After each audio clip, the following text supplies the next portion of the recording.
이제 B팁인데 여러분이 이제 제가 하드웨어, 소프트웨어 말씀을 드렸지만 딱 소프트웨어 딱 하나 있었죠. 믿음에 순종했는데 오늘은 이제 또 하나의 소프트웨어, 소망에 관한 믿음, 소망, 사랑, 이 소망에 대해서 좀 나눠보려고 합니다.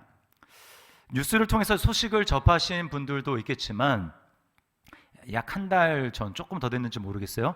통가에서 큰 화산 폭발과 함께 해일이 이제 발생했습니다. 저는 뉴스를 통해 본 게 아니고 이제 우리가 교회에서 협력하고 있는 장천득 선교사님, 우리 캐나다 선교사님을 통해서 이제 제가 소식을 받았어요.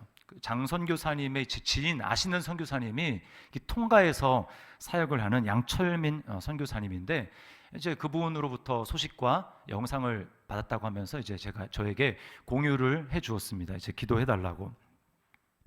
제가 그 영상을 봤는데 시커먼 이 화산재가 쓰나미처럼 확 다가오더라고요. 제가 그걸 보면서 마지막 때 주님이 오실 때 이런 모습이 아닐까 제가 한번 생각을 해보게 됐습니다. 양철민 선교사님이 그 상황에서 이제 지금 그 나라가 당한 상황을 이렇게 이야기합니다. 지금 상황은 통가 온 나라가 새까만 화산재로 덮여 있습니다. 창문도 못 열고 마스크를 착용해도 입안에 모래가루가 씹힐 정도입니다. 2차 폭발이 예상된다고 합니다. 여러분 정말 우리 코로나는 아무것도 아닌 정말 어려운 그 상황 가운데 나라가 놓여 있어요. 그런데 이 선교사님의 그 다음 고백이 더 놀랍습니다. 뭐라고 고백하시냐면 저는 통가가 복음화되기까지는 제자들이 일어나기 전까지는 저는 마음을 굳게 먹고 통가에 있으려고 합니다. 다니엘의 세 친구 사드락, 메삭, 아벳느고의 고백을 합니다. 그리 아니하실지라도 말입니다. 한마디로 복음을 위해서 내가 목숨을 걸겠다. 이곳을 빠져나가지 않고 이곳에서 이게 마지막이 된다면 그 마지막을 내가 이곳에서 보내겠다라고 하는 그 고백이죠. 여러분 선교사님이라 할지라도 죽음이 두렵지 않겠습니까? 분명히 두려울 거예요. 그럼에도 불구하고 그렇게 고백할 수 있는 이유는 무엇이냐 하면 죽음이 나에게 생생한 것보다 하나님 나라의 소망이 나에게 더 생생하기 때문에 이렇게 고백할 수가 있는 것입니다. 성도로서 우리가 천국의 소망이 분명하다면, 복음으로 말미암아 나에게 소망이 명확하고 선명하다면 우리는 세상과 다른 삶을 살아갈 수가 있는 거예요. 오늘 시편의 이 저자, 시편의 기자는 하나님 안에 소망을 둔 사람의 삶의 모습이 어떠한 것인지 우리에게 말씀해 주고 있습니다. 저는 이제 두 가지를 말씀을 드리려고 하는데, 하나는 기쁨의 찬양이고 또 하나는 인내로 사명을 감당하는 거예요. 자, 먼저 이 두 가지를 살펴보기 전에 이렇게 두 가지를 하는 성도의 삶의 정황은 어떤 것인가를 좀 살펴보려고 합니다. 자, 1절을 보세요. 여호와께서 시온의 포로를 돌려보내실 때에 우리는 꿈꾸는 것 같았도다. 자, 지금 사람들이 포로로 잡혀갔다가 돌아왔다고 이야기를 합니다. 자, 얼마 만에 돌아왔습니까? 바벨론의 포로로 잡혀갔다가 성경에 보니까 몇 년이죠? 70년 만에 돌아왔어요. 우리는 일제강점기를 직접 직접 못했지만 저 여러분들은 그런 역사적인 사실을 알고 있습니다. 1945년에 8월 15일에 거리마다 사람들이 쏟아져 나와서 태극기를 흔들면서 대한독립 만세를 아주 감격적인 눈물을 흘리면서 그렇게 외치지 않았습니까? 여러분, 그때가 비록 불과 35년 동안 우리가 일제의 압박 가운데 있었을 때 그런 감격적인 외침을 했어요. 그렇다면 여러분, 70년입니다. 그것도 그 나라에 있는 것도 아니고 사로잡혀 갔다가 다시 돌아왔어요. 본국으로 돌아온 70년 만에 돌아왔습니다. 여러분, 이들이 얼마나 감격스러웠겠습니까? 얼마나 기뻤겠습니까? 그래서 오늘 뭐라고 하냐면 꿈꾸는 것 같았다고 얘기하고 혀에는 찬양이 가득했다라고 이야기를 합니다. 자, 그런데요, 돌아와 보니까 현실은 녹록하지 않습니다. 5절에는 눈물을 흘리며 라고 얘기하고 6절에는 또 울며 라고 이야기를 합니다. 그러니까 눈물을 흘릴 정도로, 울음을 우려할 정도로 실제로 기쁜 것도 있지만 살아내야 될 삶의 환경이 너무나 척박하고 고단하다라는 거예요. 잘 생각을 해보십시오. 4절에 보니까 뭐라고 하냐면 여호와여 우리의 포로를 남방 시내들 같이 돌려보내소서, 이렇게 얘기하죠. 이미 자신들은 포로로 돌아왔지만 이 얘기는 뭐냐면 돌아오지 않은 사람이 많다라는 거예요. 돌아와 보니까 다 돌아온 게 아니더란 말입니다. 그 중에는 옆집에 살았던 지체들도 있을 것이고 또 친척과 가족들 중에서도 돌아오지 못한 사람들이 있는 거예요. 뿐만 아니라 70년이 됐으니까 70년이 만에 돌아왔으니까 여러분 자기가 살던 집이 어떻게 됐겠습니까? 70년 완전히 폐허처럼 버려진 폐가처럼 있는 거예요. 잡초는 아주 무성하게 아마 집만큼 집의 크기만큼 높이만큼 자랐을지도 모릅니다. 그리고 가장 마음이 아팠던 것은 뭘까요? 성전이 무너졌다라는 거예요. 성전이 바벨론이 이제 3차에 걸쳐서 이스라엘을 침공하지 않습니까? 그래가지고 성전이 회파됐어요. 돈이 될 만한 것은 다 가져갔습니다. 금으로 된 거, 은으로 된 거, 그리고 뭐 노수로 된 거, 마당에 있었던 번제단과 이 물두멍, 놋 바닥까지 그냥 다 가져갔어요. 성전은 터만 있고 아주 휑하니 남아있는 것입니다. 그러니까 돌아왔어도 이전처럼 영광스러운 성전에서 하나님을 예배할 수도 없는 거예요. 아주 초라한 모습으로 예전에 그 기억만 있을 뿐이고 하나님 앞에 그렇게 예배하는 것입니다. 저는 이런 상황이 성도들이 이 땅을 살아가는 삶의 모습과 좀 비슷하다고 생각을 해요. 하나님의 은혜로 저와 여러분은 예수님을 주로 영접하고 고백하고 그렇게 구원을 받았습니다. 기쁘죠? 참 기쁩니다. 그러나 그럼에도 불구하고 우리 삶은 여전히 내가 헤쳐나가야 될 수많은 문제와 고난과 고통이 함께 있어요. 이미 구원을 받았지만 아직 우리에게 완전한 구원이 이루어진 게 아니기 때문에 우리 삶에는 기쁨이 있는가 하면 눈물이 함께 공존하는 삶이라는 것입니다. 제가 이번 주에 사업하신 우리 교회 집사님 잠깐 만나서 얘기를 하는데 좀 상황이 어떠냐, 좀 좋아졌냐라고 얘기하니까 여전히 어렵다고 말을 합니다. 월세 내기가 쉽지 않다고 그렇게 이야기를 하세요.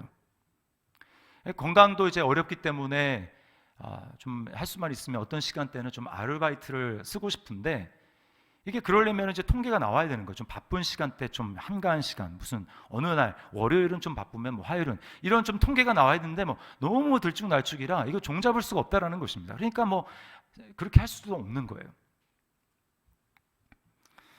그런가 하면 이제 사춘구를 둔 자녀들이 알아서 공부를 좀 열심히 하면 좋은데 틈만 나면 게임을 합니다. 이거 저희 집 얘기예요. 열심히 하라고 할 때는 말을 안 듣다가 뒤늦게 또 이제 발동이 걸려가지고 재수를 하겠다. 뭐 이렇게 하는 그러한 가정들도 있습니다. 형편이 어려워서 조금이라도 일을 해서 내가 가정에 좀 도움이 되겠다라고 하지만 몸이 건강하지 않아서 쉽게 또 그러지도 못하는 그런 가정들이 있습니다. 어떤 가정은 배우자 몰래 주식을 투자했다가 큰 돈을 날리고 그것을 또 알게 돼가지고 신뢰에 큰 상처가 나고 그래서 부부 관계가 좀 어렵고 그리고 가정도 어려워지는 그런 가정들도 있어요. 명절에 시댁에 갔더니 시댁 부모님이 자기 가정과 다른 형제의 가정을 비교하면서 차별을 당하기도 하고 무시를 당하기도 합니다. 그런가 하면 교회 안에서라도 정말 하나님의 은혜가 있었으면 좋겠는데 어떤 경우에는 교회 안에서도 상처를 받죠. 자기를 무시하는 것 같고 그런 자신의 모습을 목사님도 교육자들도 누구도 알아주지 않는 것 같은 그래서 속상하기도 합니다. 이런 외에도 다양한 삶의 문제들이 우리 삶을 에워싸고 있어요. 이게 바로 성도의 삶이라는 것입니다. 우리가 믿음으로 살아가야 할 혈실입니다. 절대로 우리는 별 문제가 없는 그런 진공 상태에서 신앙생활을 하는 게 아니라 수많은 다양한 문제 가운데서 매일매일 싸우면서 신앙생활을 해나가는 거예요. 여러분 이럴 때 우리가 어떻게 반응해야 될까요? 우리가 어떻게 삶을 살아가야 할까요? 오늘 본문에서 두 가지를 우리에게 말씀을 하고 있습니다. 자, 첫 번째는 뭐냐? 그럼에도 불구하고 나를 구원하신 하나님을 기뻐하며 찬양해야 합니다. 자, 3절을 우리 다시 한번 읽어보겠습니다. 같이요. 시작. 여호와께서 우리를 위하여 큰 일을 행하셨으니 우리는 기쁘도다. 우리는 기쁘도다. 기뻐해야 되는 거예요. 왜요? 큰 일을 행하셨다고 얘기를 합니다. 여러분, 왜 큰 일일까요? 하나님이 우리를 위해 행하신 일이 왜 큰 일입니까? 내 힘으로는 절대로 할 수 없는 일이 일어났기 때문에 큰 일이에요. 이스라엘 백성들이 지금 돌아온 걸 한번 생각을 해보십시오. 이 당시에 70년이 흘렀잖아요. 처음에 자기들을 데리고 간 이스라엘을 멸망시키고 유다를 멸망시키고 포로로 잡아간 나라는 바벨론이라는 나라입니다. 근데 70년이 지나고 나라가 바뀌었어요. 이제 제국이 바뀌었습니다. 더 이상 바벨론이 아니라 이제는 성경에 보면 바사 제국이라고 해요. 근데 그 바사가 영어로 하면 페르시아입니다. 페르시아. 페르시아 제국이 다스리고 있어요. 여러분, 이스라엘이 힘을 키워서 페르시아와 전쟁을 해서 이겨서 지금 자기 힘으로 나온 게 아니에요. 여전히 그들은 군대도 없고 식민 백성으로 힘이 없이 고통 가운데 살아갈 뿐입니다. 이들이 어떻게 나올 수 있었겠습니까? 하나님이 이 바사의 페르시아의 고레스 왕의 마음을 감동시키셔서 이스라엘 백성들을 돌아갈 수 있도록 한 거예요. 그래서 조서를, 칙령을 반포한 것입니다. 너희는 자기 백성들, 자기 고향으로 돌아가서 이제 너희가 섬기는 그 신 하나님에게 제사할 수 있는 성전을 지어라. 이렇게 이야기를 한 것이죠. 무엇입니까? 절대로 자기 힘으로 이루어진 것이 아니라 하나부터 끝까지 전적인 하나님의 은혜로 이루어졌다라는 것이죠. 여러분, 이것이 바로 우리가 경험한 일입니다. 무엇입니까? 우리의 구원이죠. 우리가 주님 예수 그리스도를 믿고 하나님의 자녀가 된 것, 죄와 사망의 권세로부터 그 결박을 끊고 우리가 하나님의 자녀, 흑암의 권세에서 사랑의 아들의 나라로 옮기게 된 것, 이것이 우리의 노력으로 이루어진 게 아니라 전적인 100% 하나님의 은혜로 이루어진 거예요. 여러분, 우리는 성경에서 뭐라고 합니까? 우리의 자연적인 상태는 죄와 허물로 죽은 너희라고 이야기를 합니다. 죽었어요. 죽을이 아니라 이미 죽었습니다. 그래서 하나님께 전혀 반응을 하지 못해요. 하나님은 나를 사랑하신다고 말씀하는데 전혀 느껴지지도 않고 하나님의 음성이 전혀 들리지도 않습니다. 영적으로 죽었기 때문에 하나님께 대해서는 아무것도 할 수 없는, 그것이 바로 우리가 태어난 자연적인 상태의 우리의 모습이에요. 죽어 있는데 하나님께 대해서 아무 반응도 할 수 없는 우리가 어떻게 예수님을 믿겠습니까? 어떻게 죄와 사망의 고리를 끊고 하나님께로 나오겠어요? 불가능한 일이죠. 우리는 내 고집과 내 생각대로 내가 주인이 되어서 이 세상이 전부인 것처럼 생각하며 살아가는 그런 사람들이었어요. 얼마나 하나님께 대한 오해가 많았습니까? 무지와 오해로 겹겹이 쌓여서 마치 호두 껍질처럼 단단한 채 그 안에 있는데 그걸 깨고 나오지를 못하는 거예요. 여러분, 내가 죄인이라는 것, 그리고 예수님만이 나의 그 죄에서부터 건져주실 수 있는 구원자가 되시고 그분이 내 인생의 주인이 되신다. 그리고 내게는 이 땅이 전부가 아니라 영원한 하나님 나라가 있다라고 하는 사실이 믿어지고 그 사실이 나에게 수용이 된다. 이거는 진짜 큰일이에요. 기적 중에 기적입니다.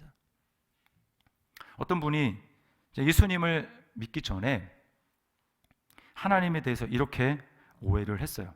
아마 성경을 조금 읽어봤나 봐요. 뭐라고 하냐면, 가진 자는 더 얻게 되고 없는 자는 있는 것조차 빼앗으신다니 가혹한 빈익부 부익부의 세계 아닌가? 성경에 보면 달란트 비유 나오잖아요. 1달란트 있는 자 꼭 뺏어가지고 5달란트 있는 자에게 줘라.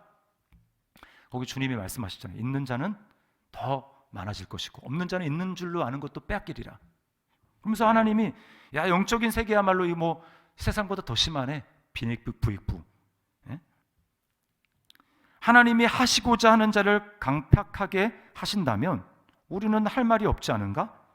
가나안 족속은 어린아이까지 죽이도록 명하시고 열매를 맺지 못하면 찍어서 불에 던지시는 잔인한 분 아닌가? 저거 내 얘기인데 혹시 이 가운데 그렇게 생각하고 있는 분도 있을 수도 있습니다. 예배 들으시는 분 가운데. 여러분, 이런저런 하나님에 대한 오해로 우리는 우리 힘으로 절대로 하나님을 믿을 수가 없어요. 예수님을 받아들일 수가 없습니다.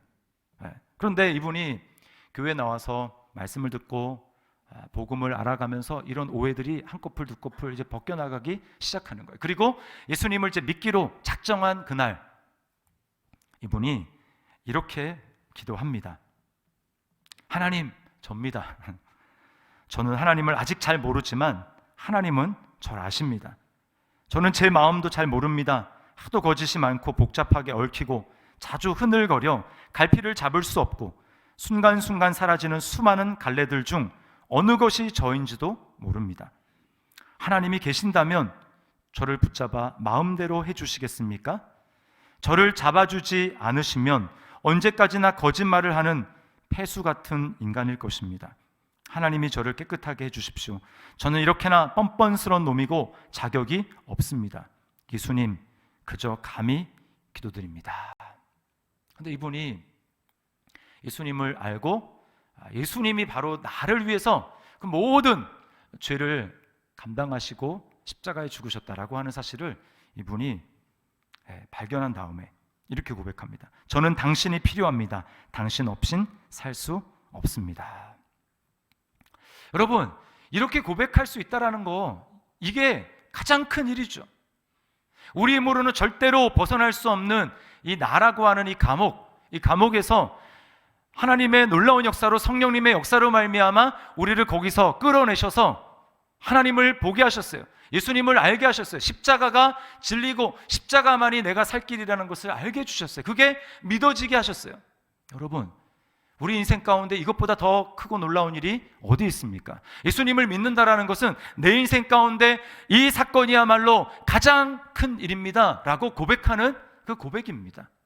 여러분, 앞으로 우리가 얼마를 더 살지 모르겠지만 우리 인생 가운데 이거보다 더 크고 놀라운 값진 귀한 일이 또 있을까요?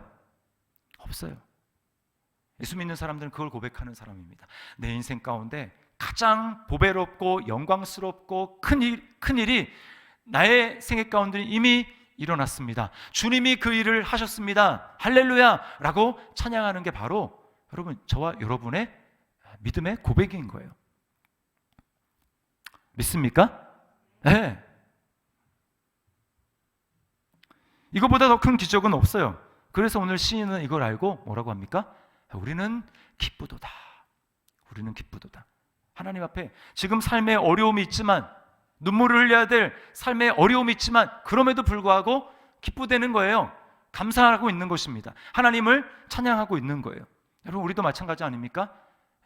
우리 인생 가운데 가장 큰 일을, 주님이 큰 일을 행하셨기 때문에 주님이 우리에게 요구하시는 것이 무엇입니까? 똑같아요. 데살로니가 전서, 우리 너무나 유명한 말씀 있죠? 5장 16절부터 18절 말씀 우리 같이 한번 읽어보겠습니다. 시작. 항상 기뻐하라. 쉬지 말고 기도하라. 범사에 감사하라. 이것이 그리스도 예수 안에서 너희를 향하신 하나님의 뜻이니라. 아멘. 여러분, 내 삶 가운데 하나님의 뜻은 무엇인지 잘 모르겠습니다 라고 하시는 분 있습니까? 제가 알려드릴게요. 오늘 여러분의 삶이 지금 어떤 형편에 있든지 간에 기뻐하는 것, 내 삶의 환경이 얼마나 어렵든지 상관없이, 고통스럽든지 상관없이 감사하는 것, 그게 바로 여러분을 향한 하나님의 뜻인 것을 여러분 믿으시기를 바랍니다. 제 말이 아니에요. 이거는 조건이 아닙니다. 무조건적인 절대 명령이에요. 항상 기뻐하라. 별로 기쁘지 않은데요. 그래도 기뻐하라는 거예요. 범사에 무엇입니까? 요건 기뻐할 수 있는데 요거는 좀 기뻐하는 것은 감사하는 건 좀 어렵겠는데요. 그게 아니라 범사에 감사하라는 거예요. 환경과 상관이 없습니다. 여러분, 주님이 왜 이렇게 우리에게 말씀하실까요? 돌려서 얘기하면 우리 삶 가운데는 분명히 환경만 보면 감사하거나 기뻐하지 못할 이유가 충분하다라고 하는 걸 전제하는 거예요. 그걸 아시고 항상 기뻐하고 범사에 감사해라. 나는 너에게 감사할 모든 조건을 주었다. 나는 너에게 이미 기뻐할 모든 이유를 제공해 주었다. 내 인생 가운데 가장 큰 놀라운 일이 이미 일어났기 때문에 여러분, 우리가 이미 고백하고 안다면 여러분, 우리가 감사하지 못할, 기뻐하지 못할 이유가 없는 거예요. 여러분, 우리는 감사하기를 선택해야 됩니다. 그 말은 우리는 똑같은 상황에서 원망과 불평을 선택할 수도 있다라는 얘기예요. 공동체적인 것을 생각해 봤을 때 감사하지 않고 원망과 불평을 하게 될 때 여러분 부정적인 것이 공동체 안에 훨씬 더 빨리 영향을 미치게 됩니다. 그래서 여러분이 우리가 선택해야 돼요. 나는 감사를 선택함으로 말미암아 공동체 하나님의 은혜가 퍼지도록 할 것인가? 아니면 원망과 불평을 선택함으로 공동체가 분열하고 나누어지는 그 일에 내가 쓰임받을 것인가? 우리는 선택해야 됩니다. 주님은 우리가 감사의 도구로 쓰임받기를 원해요. 왜? 우리에게 큰 일을 행하셨기 때문에. 지난주 읽었던 여러분 민수기 말씀을 떠올려 보십시오. 똑같은 상황이에요. 똑같은 상황. 똑같이 가나안 땅을 정탐하고 보고 왔습니다. 근데 10명은 뭐라고 얘기합니까? 그 땅은 우리를 삼키는 땅이다. 그 땅 들어가면 우리 다 죽는다. 그 땅에 대해서 악평을 하죠. 악평을. 그러나 똑같은 상황을 보고 와서 2명은 여호수아와 갈렙은 뭐라고 얘기합니까? 그 땅은 아름답고 좋은 땅이다. 하나님이 그 땅을 우리에게 주신다. 우리에게 주시기를 기뻐하신다. 여러분 믿음은 하나님께서 하신 말씀을 그대로 하는 게 믿음입니다. 하나님이 뭐라고 하셨죠? 하나님은 그 가나안 땅을 향해서 젖과 꿀이 흐르는 아름다운 땅이라고 말씀을 하셨어요. 그렇다면 그걸 믿어야죠. 똑같은 상황을 보고 왔는데 근데 10명은 어떻게 얘기합니까? 악평을 했어요. 악평을. 그러자 여러분 공동체 전체에 60만이 넘는 그 전체에 어떤 말이 더 빨리 퍼졌습니까? 원망하고 불평하는 말이 훨씬 더 빨리 퍼졌어요. 삽시간에 퍼지고 그 60만이 넘는 사람들은 밤새도록 울었다고 했습니다. 원망하며 우는 거예요. 원망과 불평을 하자 어떻게 됩니까? 그들은 공동체가 나누어지게 되고 그리고 하나님을 결국은 대적하게 되는 것입니다. 여러분 우리가 꼭 기억해야 될 게 우리의 말, 원망과 불평하는 말은 사람에게 하는 게 아니에요. 그 상황 너머에 계신 하나님께 하고 있는 것입니다. 어떤 이제 저는 듣기만 했는데 어떤 목사님들 같은 경우는 그런 본문을 가지고 지도자의 권위를 세우는 데 사용하는 분들도 있다고 합니다. 그래서 지도자에게 도전하면 이렇게 된다. 그게 아니죠. 왜 그 하나님은 그 상황을 두고 그렇게 원치 않으신다고 말씀을 합니까? 하나님은 공동체가 하나님의 은혜로 하나 되기를 원하시는 거예요. 그러나 원망과 불평을 하게 되면 어떻습니까? 공동체가 하나 되지 못하고 나누어지게 되니까 주님이 피로 값주고 사신 교회가 나누어지는 것, 그것은 하나님이 절대로 원하시는 게 아니에요. 계속해서 그렇게 하게 된다. 그러면 그 원망과 불평을 하는 사람, 거기에 쓰임받는 사람을 하나님 반드시 다루십니다. 왜? 목사에게 도전해서가 아니라 주님이 사랑하는 몸된 교회를 나누기 때문에 그래요. 고린도전서 3장 17절 말씀을 보세요. 제가 세 번역으로 읽어드립니다. 누구든지 하나님의 성전을 파괴하면 하나님께서도 그 사람을 멸하실 것입니다. 하나님의 성전은 거룩합니다. 여러분은 하나님의 성전입니다. 우리가 하나님의 성전이에요. 주님이 피로 값주고 사신 성전이기 때문에 하나님은 주님의 성전이, 주님의 몸이 어떻게든지 나누어지는 것, 더럽혀지는 것 원치 않으신다는 것입니다. 성령의 열매는 사랑과 화평이고 육체의 열매, 사단의 열매는 시기와 다툼과 분열이에요. 우리가 말을 조심해야 됩니다. 탈무드에 이런 격언이 있어요. 감사를 모르는 자를 벌하는 법을 하나님께서 만들지 아니한 것은 감사할 줄 모르는 자를 이미 불행으로 벌하셨기 때문입니다. 우리가 왜 이런 놀라운 은혜를 받았으며 그리고 평생 다해도 그 감사를 다하지 못할 그런 큰 일을 우리가 경험한 사람으로서 왜 우리가 눈에 보여지는 환경을 바라보면서 하나님 앞에 감사할 수 있는데, 기뻐할 수 있는데, 찬양할 수 있는데 왜 원망과 불평하기를 선택해야 됩니까? 그것은 하나님의 은혜를 잊어버리는 거예요. 삶에 여러 가지 어려움이 있지만, 여러 가지 고난이 있지만, 힘듦이 있지만 그럼에도 불구하고 우리가 선택해야 될 것은 무엇입니까? 바로 기뻐하며 하나님을 찬양하는 거예요. 왜? 하나님이 우리에게 이미 그런 이유를 주셨어요.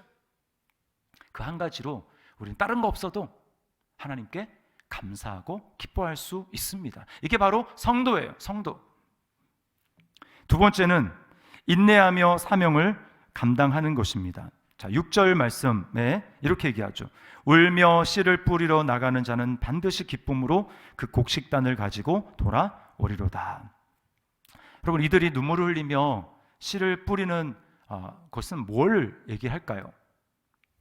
많은 것이 있겠지만 한마디로 얘기하면, 좀 간추려서 얘기하면 성전을 다시 세우는 것입니다. 자, 포로로 잡혀간 사람들이 많은 수가 돌아오지 못했어요. 인구 수도 예전보다 훨씬 많이 줄었습니다. 그리고 개인적인 삶에도 뭐 집도 보수를 해야 될 것이고 뭐 해야 될 일이 참 많았겠죠.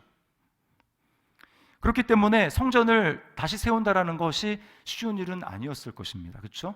여러분, 우리가 지금 열왕기 읽고 있는데 솔로몬 성전, 거기에 얼마나 많은 사람들이 동원됐습니까? 근데 지금은 인구수도 그때보다 더 줄었어요. 힘도 없습니다. 그래서 뭐 이런저런 여러 가지 이유를 대고 그들이 성전을 다시 세우는데 우선순위를 두지 못했어요. 계속 그 우선순위가 밀리고 있었습니다. 그래서 이제 에스라나 학개서를 보면은 14년 동안이나 성전을 짓는 일이 미루어졌어요.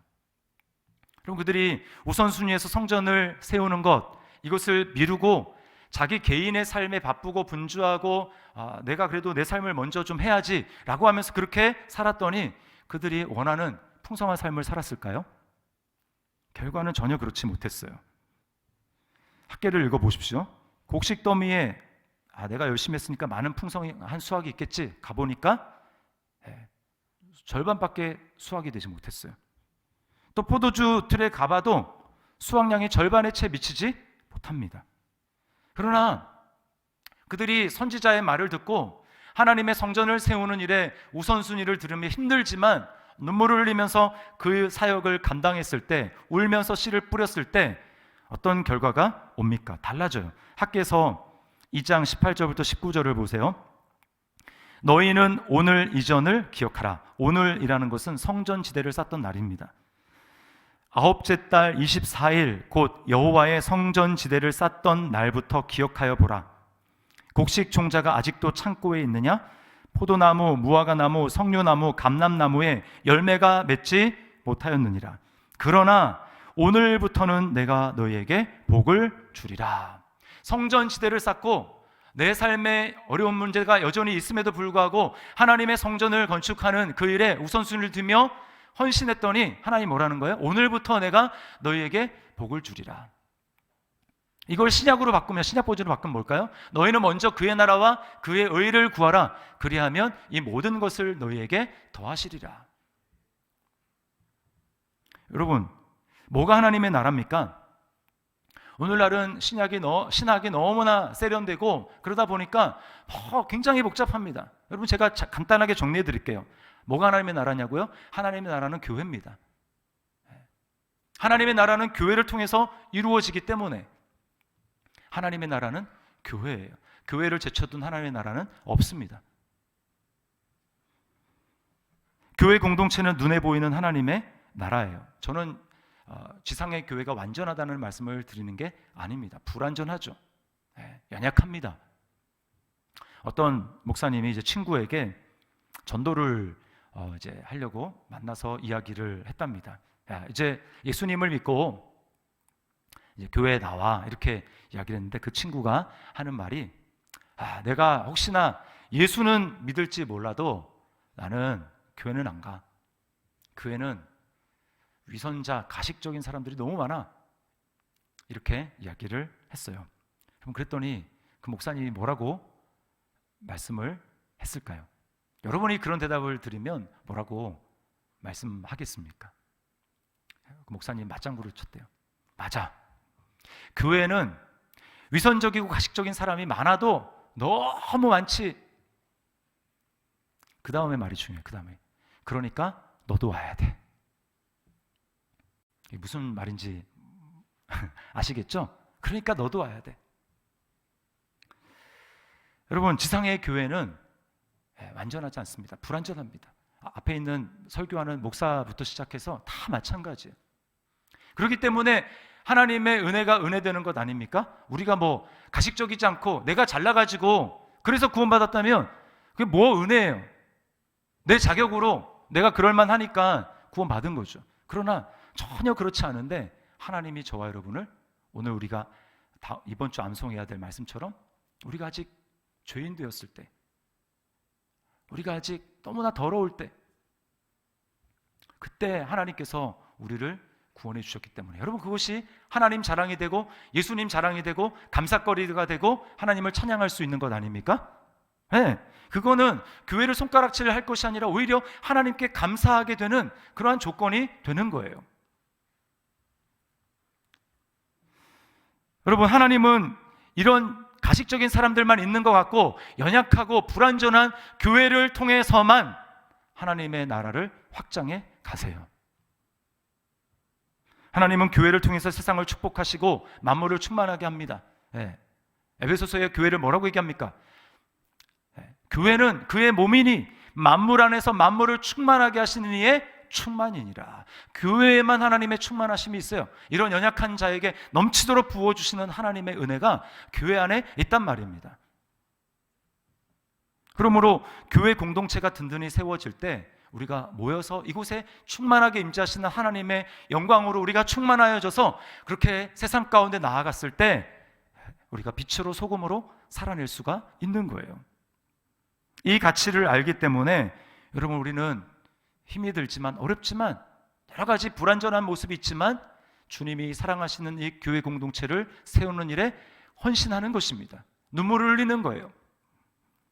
이제 엊그저께 청소년부 수련회가 있었잖아요. 교사들이 다 직장을 다니시는 분들이에요. 근데 이제 뭐 1시 한 반부터 시작을 하는데 다 이제 교사들이 휴가를 내고 이제 참여를 했습니다. 그리고 이제 아이들과 함께 이제 레크레이션을 하면서 이렇게 뛰어노는데 뭐 그냥 교사들도 얼굴에 막 땀으로 범벅이 됐어요. 제가 그 모습을 보면서 참 얼마나 귀하게 보이는지, 하나님은 얼마나 여러분 귀하게 보시겠습니까? 그러니까 아이들이 그런 교사의 헌신과 함께 정말 뛰노는 그런 교사의 사랑 속에서, 사랑과 그 헌신과 기도 속에서 아이들이 정확하게 꼬집어 얘기할 수는 없지만 그 안에서 믿음을 가지고 성장하는 거예요. 다음 세대로 세워지는 것입니다. 때로는 우리가 교회에서 섬기다 보면은 내 수고와 눈물과 노력을 알아주지 않을 때가 있어요. 오히려 오해만 하고 힘들 때가 있습니다. 아마 순자님들은 다 경험을 해보셨을 거예요. 단체 독방에 글을 올렸는데 요즘 아이들 말로 씹힌 거죠. 읽었는데 아무도 답을 달지 않아요. 우리가 교회에서 이런 거 있으니까 우리 이렇게 합시다. 아무도 별로 나서는 사람이 없어요. 그리고는 어느 순간에는 말없이 톡방에서 나가기도 합니다. 이런저런 일을 겪다 보면 이제 마음이 힘들어지고, 그러다 보면 때로는 다 귀찮다, 이제 내려놔야 되겠다, 이런 생각을 하게 되는 거죠. 제가 이제 지난주에 좀 힘들었어요. 제가 이제 지난주에 이제 다락방 편성이 이제 나갔지 않습니까? 그 이제 다락방 편성하기 위해서 뭐 이렇게 저렇게 연락을 하고 하는데, 뭐 순장님들 중에 이제 이런 일이 있어서 제가 순장을 좀 내려놔야겠습니다, 이런 순장님들이 계세요. 그리고 다락방 편성을 했더니 이제 다락방에서 뭐 안 맞는다 이러면서 막 불협화음에 대한 이야기들이 저에게 들립니다. 그리고 이제 거기다가 제가 그 이제 허리가 안 좋았는데 허리 아픈 것까지 도졌어요. 그러다 보니까 머리도 복잡하고 아프고, 근데 이제 몸까지 아프니까 갑자기 제가 평신도가 부러워졌습니다. 주님, 저도 좀 그만두면 안 될까요? 그만 좀 내려놓고 싶은데요. 그런 마음이 들었어요. 근데 이제 제가 요한복음 말씀을 묵상을 하다가 이제 그날이 이제 뭐 새벽 기도가 없는 날이어가지고 제가 이제 그 말씀 본문을 묵상하는데 그 본문이 어디였냐면 제자들이 이제 특히 가룟 유다의 마음에 이제 그 사탄이 예수님을 팔 생각을 넣어 주어서 이제 유다가 예수님 앞에 같은 자리에는 있는데 호시탐탐 언제 예수를 팔까 그 생각을 하고 있는 그 장면이었습니다. 네. 그럼 예수님은 하나님이시니까 다 아시잖아요. 사람의 마음을. 언젠가는 날 팔겠구나. 이걸 이제 주님이 아시는 거죠. 그리고 유다뿐만 아니라 이제 모든 제자들이 입으로는 뭐 내가 죽는 데까지 주님을 따라가겠습니다라고 하지만 실상은 그들이 예수님을 배반할 것을 주님이 다 아십니다. 너무나 디테일하게 아시는 거예요. 그 마음속에 어떤 일이 벌어지고 있는데 주님이 너무나 디테일하게 아십니다. 그거를 주님이 다 아시는 입장에서 여러분 그 모든 사람들의 죄를 주님이 십자가에서 지시고 감당하는 그 주님의 십자가의 무게가 너무 이제 크게 다가왔어요. 그래서 주님이 뭐라고 하시냐면 내가 심령이 매우 괴롭다. 주님의 그 무게감, 십자가를 감당하셔야 되는 그 주님의 무게감이 저에게 이렇게 다가왔어요. 여러분 예수님이 십자가를 지는 것은 간단한 문제가 아닙니다. 주님은 하나님이니까 얼마든지 그것을 감당할 수 있지 않습니까? 라고 말할지 모르지만 예수님이 십자가에 매달리신 것은 하나님으로 달리신 것이 아니고 못 박히는데 아픔을 느끼지 않는 하나님의 능력으로 달리신 게 아니라 우리랑 똑같은 모습으로 주님이 십자가에 달리시는 거예요. 그 배신당하는 그 제자들의 모습을 다 보시고 근데 저랑 주님이 다르신 면이 있더라고요. 주님은 그렇게 심령에 괴로워하시고 감당해야 될 그 십자가의 무게가 어마어마한 그런 무게가 있음에도 불구하고 주님은 눈물을 흘리시면서도 계속해서 씨를 뿌리시고 사역의 그 씨를 뿌리시고 결국 그 십자가를 지시는 거예요. 만약에 여러분 예수님이 그게 너무나 마음에 짐이 되고 괴로워가지고 십자가 진짜 빌어먹을 십자가 내가 못 지겠다. 그렇게 해서 십자가를 만약에 내려놓으셨다면 어떻게 될까요? 우리의 운명은 너무나 뻔한 거죠. 그 주님이 너무 고맙게 여기시는 거예요. 주님이 나 같은 분이 아니셔서 너무나 감사하다. 주님이 주님 되셔서 울시면서 눈물을 흘리시면서 씨를 뿌리러 나가고 포기하지 아니하시고 십자가를 지신 덕분에 내가 구원을 받았구나. 그 주님의 은혜가 다시금 저에게 다가오면서 너무 감사했어요. 주님이. 그래서 우리가 있는 것 아닙니까? 우리가 열매로 눈물을 흘리며 씨를 뿌렸더니 주님이 기쁨으로 단을 거두신 거 아니에요? 히브리서 12장 2절 말씀에 이렇게 이야기합니다. 믿음의 주요 또 온전하게 하시는 이인 예수를 바라보자. 그는 그 앞에 있는 기쁨을 위하여 십자가를 참으사 부끄러움을 개의치 아니하시더니 하나님 보좌 우편에 앉으셨느니라. 여러분, 우리가 어려움이 있음에도 불구하고 여전히 포기하지 않고 눈물을 흘리면서도 포기하지 않고 씨앗을 뿌리고 사명을 감당하고 교회 공동체를 세워나가는 일에 우리가 헌신할 수 있는 그 힘과 능력이 어디서 나옵니까? 우리 경건의 능력에서 나오는 게 아니에요. 목사라는 직분에서 나오는 것도 아닙니다. 예수님이 나를 위해 포기하지 아니하고 십자가를 지시고 가시고 그리고 나를 용납해 주신 그 주님의 사랑, 그리고 죽음으로 끝나신 것이 아니라 부활하심으로 말미암아 우리에게 이제 너희 앞에는 십자가로 죽는 것이 끝이 아니라 십자가 뒤에 영광이 있어, 십자가 뒤에 너에게 진정한 소망이 있어, 산 소망이 있어 라고 말씀하시는 그 주님의 그 말씀에 여러분 우리의 능력이 있고 우리의 소망이 있는 거예요. 그러므로 여러분 이제 예수 그리스도 안에 있는 저와 여러분들은 주님을 위해서 땀을 흘리고 주님을 위해서 희생을 하고 주님을 위해서 무엇을 하든지 여러분 그 수고는 절대로 헛되지 않은 것을 여러분 믿으시기를 바랍니다. 아무리 작은 것이라 할지라도 절대로 주님을 위해서 주의 몸을 섬기는데 내가 눈물을 흘렸던 것, 섬겼던 것은 절대로 헛되지 않아요. 반드시 기쁨으로 그 곡식단을 가지고 돌아오리로다. 바울 사도의 권면을 들어보십시오. 고린도전서 15장 58절 말씀 우리 같이 한번 한 목소리로 읽어보겠습니다. 시작. 그러므로 내 사랑하는 형제들아 견실하며 흔들리지 말고 항상 주의 일에 더욱 힘쓰는 자들이 되라. 이는 너희 수고가 주 안에서 헛되지 않은 줄 알미라. 아멘. 서두에서 말씀드렸던 그 선교사님이 어떻게 그렇게 할 수 있습니까? 다른 것 아니에요. 그 선교사님이 그리스도 안에서 주님이 먼저 가시고 우리에게 소망의 길을, 그것도 죽은 소망이 아니라 썩은 소망이 아니라 산 소망을 열어주셨기 때문에 내가 주님을 위해서 이 길을 걸어가는 것, 수고하는 것, 눈물 흘리는 것 절대로 헛되지 않고 주님이 나에게 반드시 갚아주시고 하나님 나라의 영광된 복으로 나를 맞아주실 것이라는 그 확신과 소망이 있기 때문에 여러분 그 천국의 소망이 분명하기 때문에 그 길을 걸어갈 수 있었던 것입니다. 여러분 우리에게 소망이 확실하기 때문에 이미 이루어주신 큰 일을 바라보면서 우리는 하나님 앞에 감사할 수 있는 자가 되는 것을 여러분 믿으시기를 바랍니다. 또한 여기서 멈추지 않고 교회 공동체를 섬기는데 세워가는 데 있어서 우리가 낙심하지 않고 주님 앞에 그 길을 묵묵히 걸어갈 수 있는 것입니다.